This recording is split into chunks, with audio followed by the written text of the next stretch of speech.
Are lawsuits avoidable? And I like that he's brought up the pro forma, because a lot of businesses don't take that into account. Like a bad lawsuit can wipe out your entire business. No, absolutely. I don't feel that they're avoidable at a certain point. You're going to get some bad apples in your organization that are going to look to, do what they normally do. And they have these workers everywhere. They jump around from employer to employer doing the same thing. And you just got to be careful on what you're doing. I got a story that actually happened to me in Texas, right? I never assumed this, and I never thought that this was serious, because I took it as a joke. But I had a contractor, one of my guys, actually employee, goes into a home. He's in Texas. It's hot in Texas, right? So he's sitting, installing the TV, because we do TV installs too. He's installing the TV. He sits on the lady's bed, right? Because usually a bed is near the TV. He sits on her bed, and he's sweaty, right? And she saw. And I thought, okay, write her a check for something small, because stuff happens all the time. You go, like, guys, put holes in walls and stuff. Little stuff like this happens all the time. Well, all of a sudden, I have no idea where he's going to go, but I'm fascinated. Me too. all of a sudden, we're getting served. Served, yeah. We got served legally that she had emotional distress, and that bed was an heirloom of, like, her family.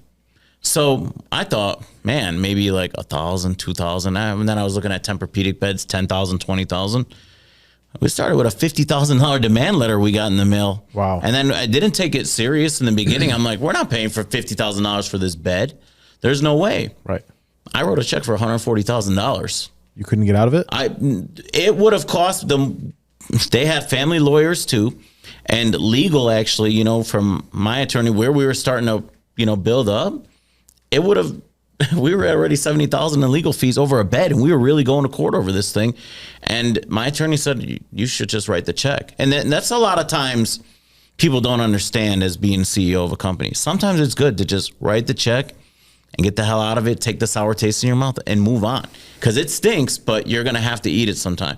And that's the only way you learn now. Now we have different protocols in place where you don't do stupid stuff like that. But at the end of the day, that's going to happen, especially in, like, different fields. I know you're more like in the restaurant industry too, right? Things happen all the time with that, right? Yeah. Like, they've regulated different aspects of that. So you have to, like, put new policies and procedures in place fast.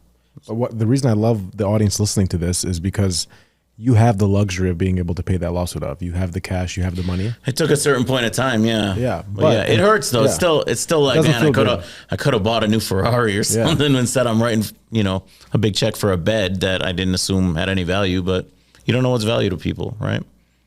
Yeah, I started a law firm. I've added in-house counsel, which on an annual basis where nothing happens, you're looking at that line item and saying, "Oh, that is significant for nothing."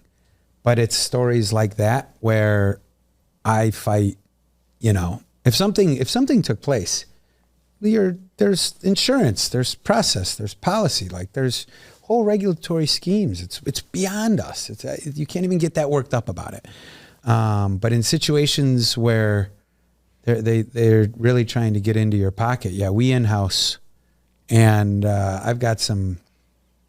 We recruit out of the Army for attorneys that either started or went into the Army as attorneys, and yes, it is.